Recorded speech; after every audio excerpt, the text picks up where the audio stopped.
சின்ன பிரச்சாரம் போறாங்கன்னா அதுக்கு ஹார்ட் காப்பி இருக்கா அதை மட்டும் கொஞ்சம் கோஆபரேட் பண்ணுங்க. எல்லாரும் பாத்துட்டு இருக்காங்க.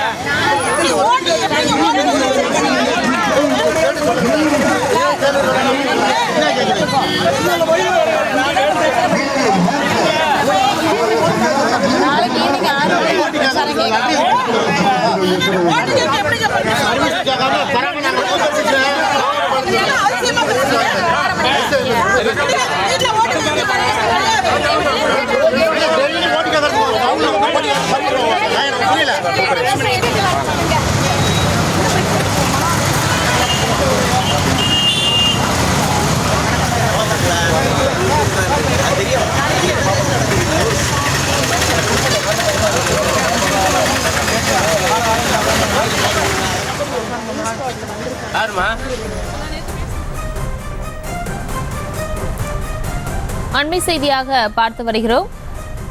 மானாமதுரையில் கார்த்தி சிதம்பரத்தின் மனைவி ஸ்ரீநிதியின் பிரச்சாரம் தடுத்து நிறுத்தப்பட்டுள்ளது. இது தொடர்பான மேலும் விவரங்களை எமது செய்தியாளர் மகேஷ் வழங்கிட கேட்கலாம். மகேஷ் வணக்கம். மேலும் விவரம். நிச்சயமாக சிவகங்கை மாவட்டம் மானாமதுரையில் காங்கிரஸ் கட்சி நாடாளுமன்ற வேட்பாளராக கார்த்தி சிதம்பரம் போட்டியிடுகிறார். அவருக்கு ஆதரவு திரட்ட அவருடைய மனைவி ஸ்ரீநிதி சிதம்பரம் மானாமதுரை காங்கிரஸ் கட்சி அலுவலகத்திற்கு வந்தார். பின்னர் வார்டு வார்டாக பிரச்சாரம் செய்ய கிளம்பிய போது தேர்தல் அதிகாரிகள் எங்கு பிரச்சாரம் செய்ய போகிறீர்கள், எந்த இடம் முன்னதாக அனுமதி வாங்கிய கடிதத்தை காண்பிக்குமாறு கூறியுள்ளனர். காண்பிக்காததால் இரு தரப்பினரிடையே வாக்குவாதம் ஏற்பட்டது. கார்த்திக் சிதம்பரம் மனைவி ஸ்ரீநிதி உடனடியாக காரில் போய் உட்கார்ந்துள்ளார். பின்னர் ஆட்டோவுக்கு மற்றும் பெர்மிஷன் வாங்கி கடிதத்தை காண்பித்தனர். அதனை தேர்தல் அதிகாரிகள் ஏற்றுக்கொள்ளாததால் மீறி ஒவ்வொரு வார்டாக சென்று தற்போது பிரச்சாரத்தில் ஸ்ரீநிதி தலைமையில் திமுகவினர் மேற்கொண்டு வருகின்றனர்.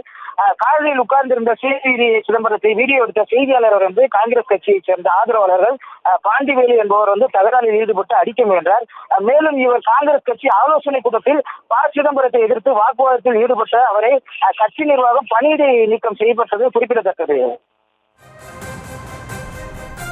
விவரங்களுக்கு நன்றி மகேஷ்.